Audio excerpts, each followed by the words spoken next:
Tell me a joke, which might be the most debilitating 4 words you'll ever hear. Terrifying to a comedian for some reason. I don't know. This is the default thing that people who aren't in comedy think that people who are in comedy want to hear when they find out you're a comedian. So I was traveling. I was up in New York State earlier, well, about a month ago now, and I decided to get a car inspection while I was up there because that's what you do. You travel to like small towns and you go, I think I'd like to sample the local mechanics. Let's see what they're up to. So I decided to get an inspection, and when it was done, a car inspection, and when I was done, the guys asked, "Hey, what do you do for a living?" Maybe because they were horrified by the present state of my car, and I said, "I'm actually a comedian." And they go, "Oh, wow, we don't get a lot of comedians here. I used to have a neighbor that ended up being a comedian. Oh." And then the guy at the front desk, goes, "Yeah? Tell me a joke." And I just started going like, well, the thing is, I've never actually been humorous before in my life, which is so stupid because, I go on stage or I do this show. I can be relatively funny for 30, 40, 50, 2 hours, whatever. But, ask me to tell you a joke. I've forgotten everything. But I should really just have a joke ready to go for these psychos. Or I should just go completely ballistic and go, "Hey, actually, why don't you tell me a joke?"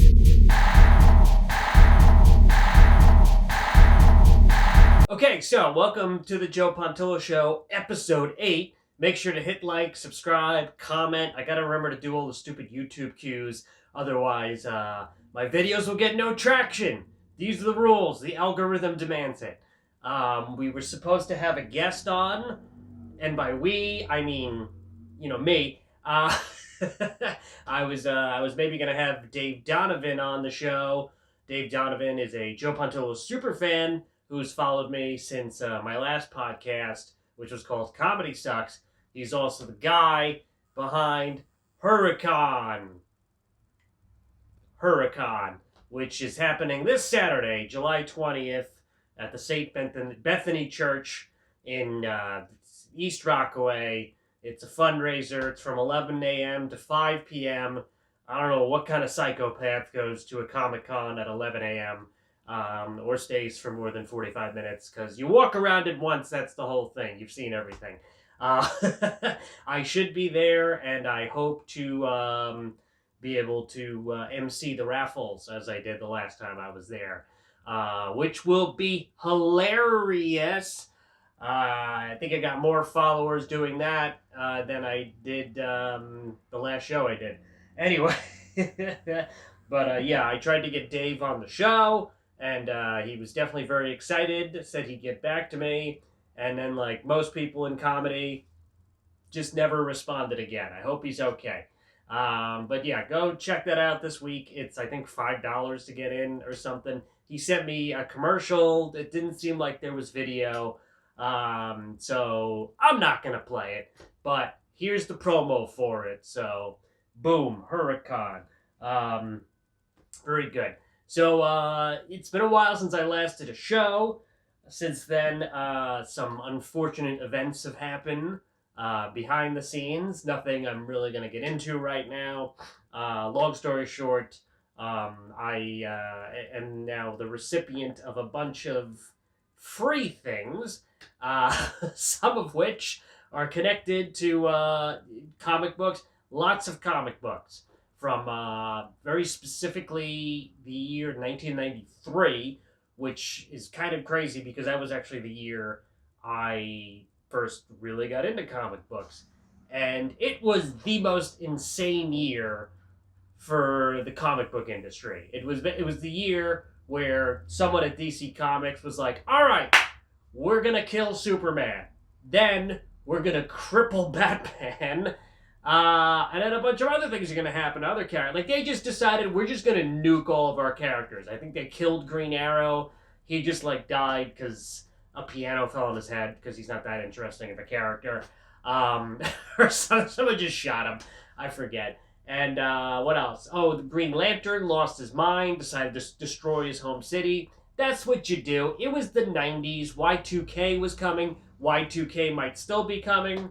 Um, it was 90s. Everybody had like end of the world fever, because like we survived. 80s was great. Everything, the economy was great, I guess, in the 80s. They could market horrible things to kids now. So it was lit. It was nuts. And then the 90s came and everyone just started thinking about the year 2000 and going, oh, I guess, this is it. We're not going to live past the 20th century for some reason.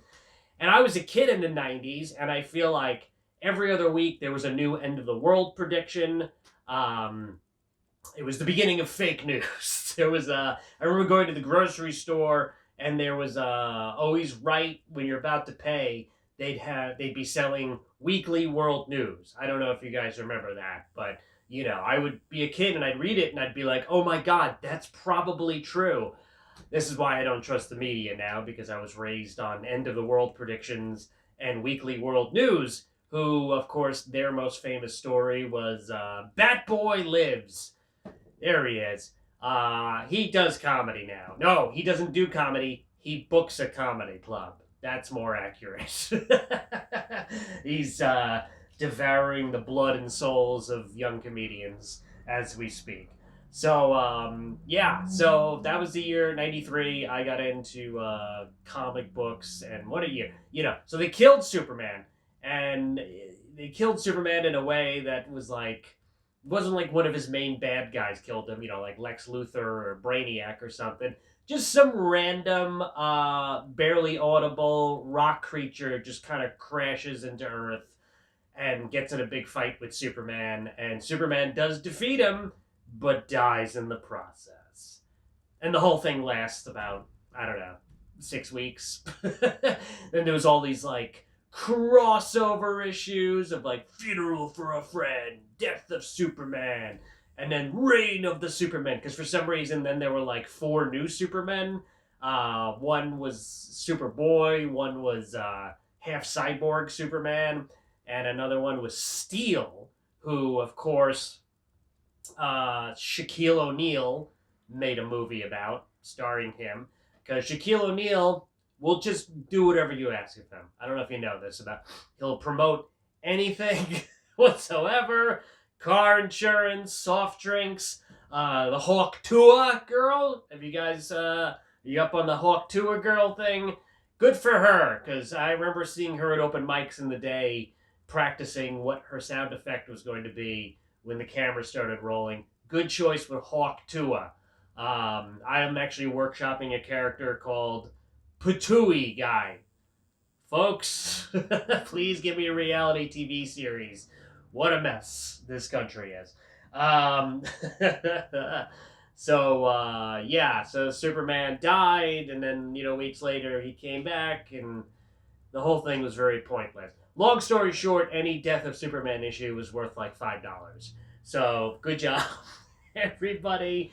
And then, Batman got crippled, and by Bane, of course. He's a famous, but he was a new character then. He was just this character that had literally just shown up, like in less than a year earlier, and he just woke up one day and was like, I want to break the Batman! And then he came to Gotham City, and he unleashed all these, all of Batman's, rogues gallery, and, it was this great story where every issue Batman had to fight another one of his arch nemesis, and then it just ends with him getting the absolute shit beaten out of him in Wayne Manor, no less. Great job, Alfred, just leaving the door unlocked. Fired.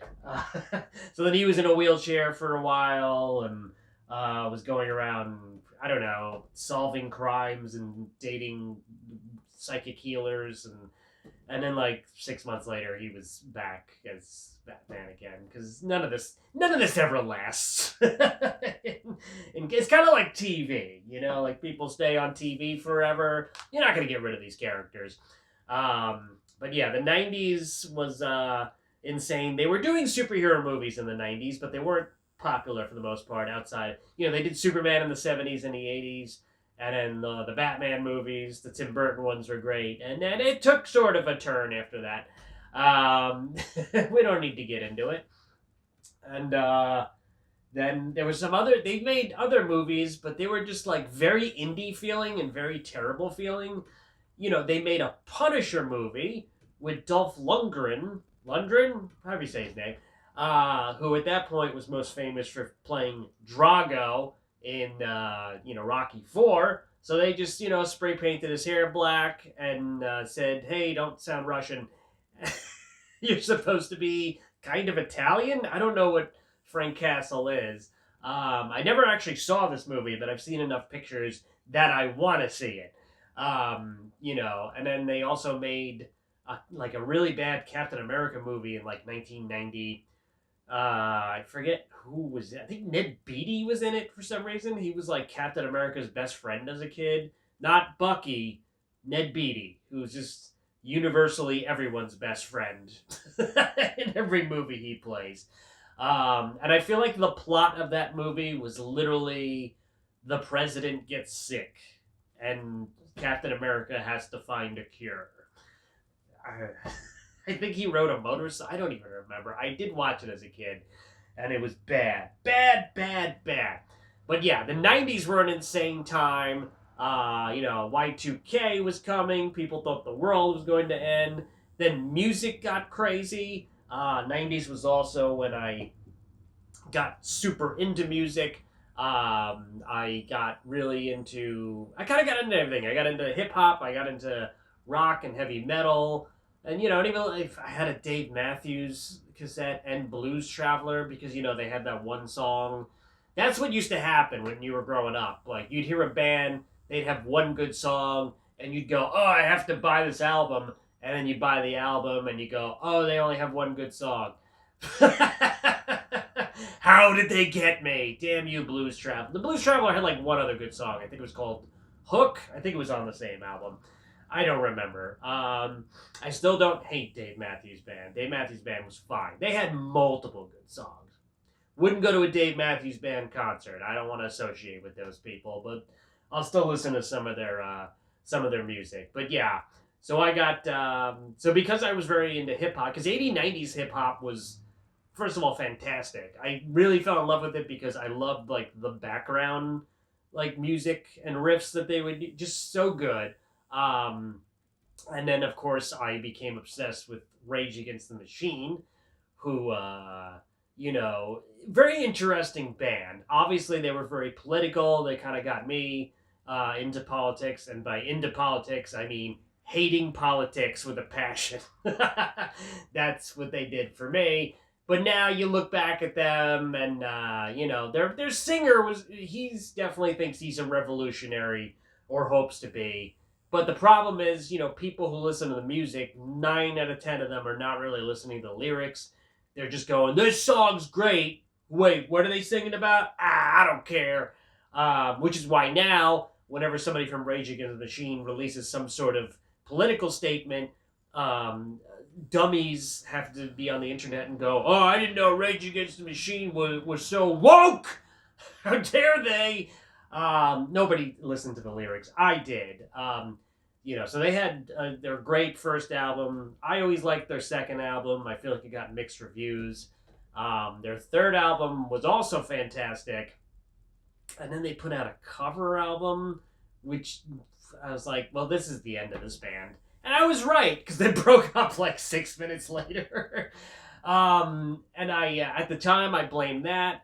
A lot of things were going on. Like, for their third album, they went on MTV. They did TRL. They were hanging out with Carson Daly, which I guess Carson Daly is not as big of a tool, outside of MTV as he was when he was on MTV. But still, like, a band like Rage Against the Machine shouldn't be like, yeah, we're just gonna, play our new song Guerrilla Radio on MTV, because by 99, MTV was on its way out. Mid-90s, it was still great. By 99, it was becoming like, they were just priming people for boy bands and Britney Spears and Christina Aguilera, which is fine if you like all that.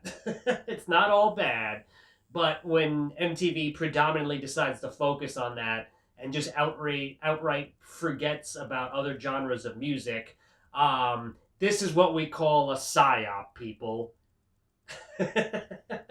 um, so yeah, that was happening. And then there was this incident at the MTV Music Awards, or Video Music Awards, whatever you call it, where Limp Bizkit, who at the time, first, when Limp Bizkit first came on the scene, I was like, yeah, they're okay. And then it just became too much. I'm like, because Fred Durst and Limp Bizkit just kind of became the face of rock music or metal music or whatever. And I'm like, these guys should not be leading the pack. All right, these guys were like cleaning up corn spit. Not spit, whatever. They're dirty napkins 6 months ago, and now they're like leading the way. And Fred Durst, very unlikable person at the time. So it was the MTV Video Music Awards, I think in 2000, and Limp Bizkit was up for the award for worst band of all time or something. No, it's like best rock video of 2000, and they beat Rage Against the Machine. And for some reason, their bassist decided to respond to this by climbing up some weird, like, loosely built tower that they had, which was very flimsy looking and looked like he could have fallen to his death at any moment. And Fred Durst was down there just like, hey, bro, you're right up there? Ha ha, you did it all for the nookie, bro. And then the crowd was just like, whoa, Fred Durst. And then he started a fire like he did at Woodstock 99. That was also kind of the end of them pushing rock and metal music in mainstream. It was all coordinated. Anyway, so then, yeah, Rage Against the Machine broke up. The lead singer decided he wanted to go do his own music, and it took him a whole 16 years to actually put out not only 16 years, but he got back together with Rage Against the Machine to do a bunch of shows for 4 years. Then they decided to come back again in 2020 and go on a tour with Run the Jewels, which I almost couldn't believe, and for good reason, because it ended up not happening because of COVID. And then they postponed it to 2022, did exactly 1.5 shows, and then Zach De La Rocha, the lead singer, tore his Achilles tendon because he's 52 years old and he was still, trying to jump up and down for every lyric. And wow. And then they finished the tour. He kind of just would get carried out by stagehands every show in darkness. It was shrouded in darkness. So, because that wouldn't be metal if you saw him. But I went to go see them at Madison Square Garden in August 2022, and honestly, it was the best I've ever seen them. But yeah, they're not really it's hard to take them seriously as an anti-establishment, anti-political group when they're, charging, if you wanna get in the mosh pit? Yeah, $500! Nothing says fight the man, give me money to go, beat up some other guy while listening to our music. And Tom Morello, who's one of the greatest guitarists of all time, but, some of the things he says, he's basically just like an MSNBC liberal at this point. There's nothing really revolutionary about him. He's just like, yeah, the GOP is bad. I mean, the Democrats are bad too, but it's, a nice bad or something. Maybe he hasn't quite said that, but, he's basically just said very baseline political comments. Nothing that's very Rage Against the Machine-y, because the machine is all of it. It's not just part of it, it's all of it. So when I was young, I kind of hated Limp Bizkit. For what they did to music. What they did to my favorite band. But now, years later, I'm kind of like, you know what? I kind of get them now. I don't know why. I've actually sort of enjoy listening to Limp Bizkit now. I respect that. I feel like Fred Durst has gone through some weird transition where he's, he realizes his past mistakes and he's ready to move forward. And I could support that. But Rage Against the Machine, I think they're completely done. But at least they're all alive. I can't say that about most bands anymore. Sick World. You know, and then there's Creed. They were sort of the tail end of that whole like rock metal explosion. Christian rock, but mainstream Christian rock, where you didn't kind of like Rage Against the Machine was like, no, this is political music. Creed was like, yeah, this rocks. Is he talking about Jesus? No! But they had some bangers back in the day. And, you know, and then Scott Stapp, like, I thought lost his mind. It was literally like living in an alley, eating rats, and telling people, like, the CIA hired him to assassinate various political people. And now Creed's back on tour. So we all go through dark places and phases. So speaking of the well, not the 90s, let's move on to the 2000s. So Dave Donovan, who was supposed to be on the show, he does the job that I very briefly did when I was starting to do comedy. He works for what used to be Cablevision. I don't know what they're called now. Rainbow Networks, maybe. I hope I'm not doxing him, but whatever. So when I graduated college, I was like dabbling in stand-up comedy, but didn't really know what I was doing with it, how to get into it on a legitimate basis. Was still doing bringer shows, and I was working for my dad in the hot bakery supply business. And then, I got one paid gig for $50, and then I got a second paid gig, which might have also been for $50. But the hype of getting that second paid gig, I go, well, I guess I'm a paid comedian now because I'm getting paid twice to do comedy within 3 months. Clearly, that's a sign I should quit working for my dad and go pursue my dream, as if, I didn't have carte blanche to, work as often as I wanted.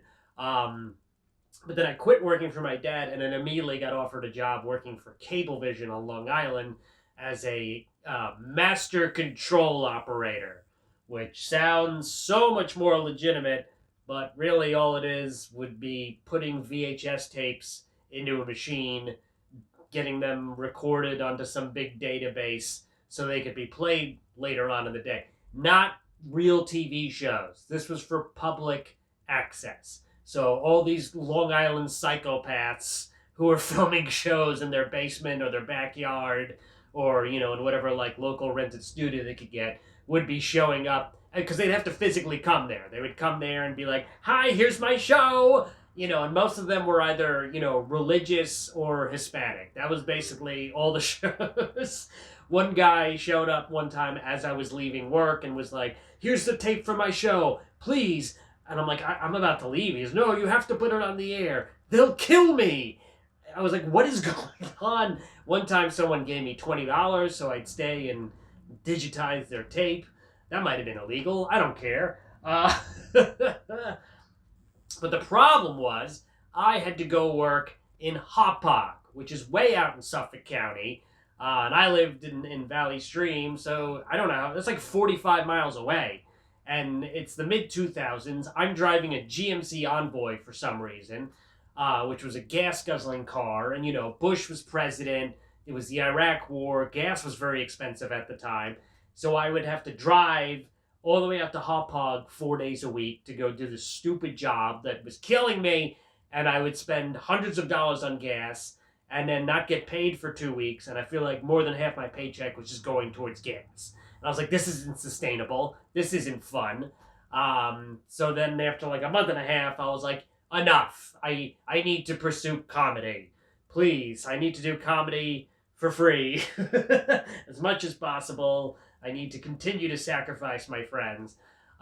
So I quit, and my parents were kind of mad. And I was just like, yeah, but think of all the money I'm going to save on gas. Didn't really go over too well, but whatever.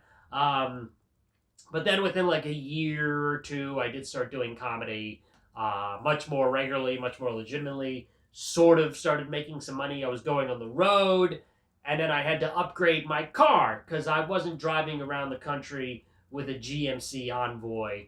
And I decided to sell it. I think I sold it on Craigslist. I was big on the Craigslist scene in the mid to late 2000s. Even got some comedy gigs from there.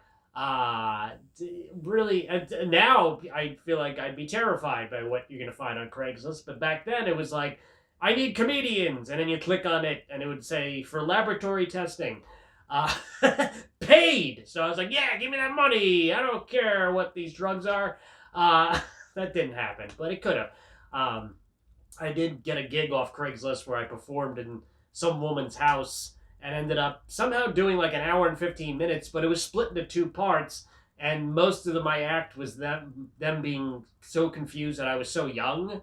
I was like 23 years old. They're like, "You're not that young. We need to see your license." I have no idea what this was. I think I got like $150 or $115. I don't know. I also got some acting gigs off Craigslist. I'm pretty sure I was a crisis actor because one time I got booked to be, they said it was a training video to show you what happens if, like, a bomb went off at Penn Station. Not Penn Station, New York, Penn Station, Newark. So I go to New Jersey and it was a gas attack. I'm sorry. And me and, like 100 other people had to go running out of the train station going, got like $200 for that. And at the time I was like, this is awesome. My dad was very impressed. But now I'm thinking about it and I'm like, damn, was I a crisis actor? Did they just use that footage for like a fake news story or something? They might have. I don't know. So I sold my GMC Envoy on Craigslist. I got a lot of money, all cash for it. Had to meet some guys in Brooklyn who seemed very shady. One of them, their hand was either blown off or melted off. I don't know. He had stubs for fingers. And then when I said goodbye, I was like, thank you. And I shook the guy with no hand. And I was like, wow, why did I do that? But I had the money already. And then the guy who bought my car goes, yeah, I'm going to put this baby on a shipping container for overseas tomorrow. And I was like, great. And I go, oh, good. My car might be used for some light terrorism. Not really sure. So anyway, that's how I got started in this business, or stopped having a regular job. I eventually got back into the bakery supply business. We'll get to that in another episode. Some big shows coming up. We got Michael's this Friday, July 19th. And then 8 p.m. in Island Park, Saturday, Rhino Comedy Club in Suffern, which I was supposed to do last year, had to cancel, and I feel like they didn't want to book me again after that. But I finally got a new date, which is fair. And then next week, what's going on? I got Punching Bag Comedy in Brooklyn on Wednesday the 24th. A Dave Lester comedy show somewhere in Brooklyn on the 25th, and then Friday the 26th, I'm in Pennsylvania somewhere. Because whatever. Anyway, I thought this was, we're 4 months from the election now, and I thought, I was like, nothing really crazy has happened for this election year, and then a day later, Trump got shot. In Butler, Pennsylvania, which I know a comedian from Butler, Pennsylvania, and I've been there. I've done 2 shows there, actually, and all I could say is, makes sense. The first time I went to Butler, Pennsylvania, it was 2020, and one of the locals had to tell me that about a gas station that gets robbed every week. Every single week. Somebody just shows up, robs the gas station. Why wouldn't you move? Move the gas station anywhere else. They'll probably come find you and rob you again, but, at least, deter them a little bit. Like, yeah, time to rob the gas station. They're closed. Oh, they relocated, though. Okay, we'll go to the new location. So, I don't know. Crazy. It was so weird. I was driving to a show, and I was looking at Twitter, because that's what I was in the city. There was a lot of traffic. I wasn't, like, texting and driving. And I was mainly to keep up with the Mets game. And then out of nowhere, it's like, loud noises heard at Trump rally. Loud noise? You're not showing gun noise? Imagine Walter Cronkite being alive right now and just taking off his glasses and just going, ladies and gentlemen, loud noises have been heard. just sitting in silence. What is news today? I don't know. But man, it was insane. Politics are insane. What's Biden going to do as a response? Get attacked by a bear at his next rally? He's not going to have a rally. His rallies at this point are just for, his family. Hey, Hunter, watch this. It's all so stupid. None of it matters. Stop fighting with people online about any of this. Good stuff. Well, I'll leave you with this. I for some reason I had some time to myself recently, and I decided to rewatch the final season of The Sopranos. And there's people who think Tony dies at the end of The Sopranos sort of drive me insane. Because they come at you from this I'm more intellectual than you standpoint, and it's just like, shut up. I've always been a firm believer that Tony doesn't die at the end, but if you want to believe he dies, that's your right. You're allowed to. But people who think Tony dies think you're a moron for thinking he doesn't. So, first of all, here's my problem with the whole Tony dies thing. If he dies, then that ending is horrible, because you don't know who kills him. Maybe the guy in the members-only jacket comes out of the bathroom and kills him, but there's no implication that happens. Maybe AJ pulls out a gun and goes, yeah, Dad, you know what? Enough. Maybe Carmela kills him. Maybe Tony's head just explodes because he's so freaking unhealthy. Maybe Meadow comes in and shoots him. Maybe anyone else in the diner shoots him. You'll never know. That's not good. That's not how you end a show. It's more fun to end a show ambiguously like they did and go, who knows what happens? You've seen what happens. He gets shot. He goes to jail. All of those are possible. Or he just continues to be a miserable piece of shit. So I've always been a believer that, no, he doesn't die at the end. And if he did die, there would need it to be one scene somewhere in the episode of just someone getting a phone call like, oh, it's still on? Okay. So at least there'd be... No, there's nothing that sets it up. I'm sorry. Get over yourself. But at the end of the day, people will just never be happy when a TV show ends. The only way that The Sopranos could have ended, where I feel like everyone would have been like, oh my God, is if, at Holstein's, Furio shows up and just shoots Tony and then goes, Carmela! And then they start making out. And then it cuts to Paulie's apartment, gets a knock on the door, opens the door. The Russian from the Pine Barrens shows up, just starts strangling him to death. No one could have argued that wouldn't have been a great end.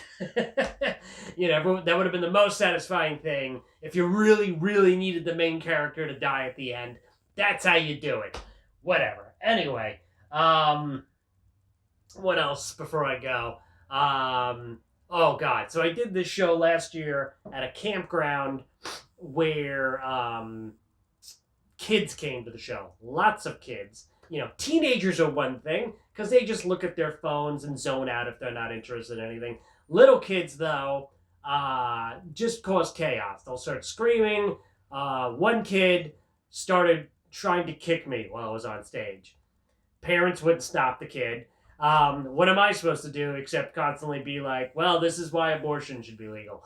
Yes. What am I supposed to kick the kid? Am I supposed to throw the kid? Then I'm the bad guy. What a nightmare. And the show was ruined because no one would stop this kid. People started leaving in droves. And then the very nice woman who runs the campground saw this and goes, oh my God, we have to have you back next year. So I just did that show again last week. It was supposed to be on the Sunday after 4th of July, and in the week up, they were like, oh, everyone's going to be leaving that Sunday. Can we do Friday? Good thing me and the other comedian, our careers are doing so well, we had that Friday open. So we did the show. There were no kids. Lots of questionable backwoods-looking people wearing tank tops. But it was fine. We had a good time. Comedy is back. What are you going to do? And last but not least, I got asked to do a show, and I was available for the show, and then they ran my name past the booker, and he was like, oh no, he was here too recently. In 2018, 6 years ago, was too recent. The world has completely changed in the six years since that happened. And the only reason anybody would remember you from 6 years ago is if you were so awful that they're like, oh, not that guy. Or you were so great that they were like, oh, this guy. Can't wait to see him again. Whatever. It was a show where you were literally performing on a dock. Half the audience was sitting on a boat. And there was like 10,000 spiders. You know, just huge spider webs with frightening spiders all around you. More spiders than people. That's the type of comedy show I get booked on. Spiders, comedy, woo. All right, that's the show. Thanks for watching. Thank you for all the feedback I've been getting for this. And of course, when I say feedback, I mean the musical kind. Subscribe, hit like, comment, hit the bell, do something else. Send me money, Patreon, whatever. I gotta come up with some new fun things for that. All right, tune in to the next one, I guess.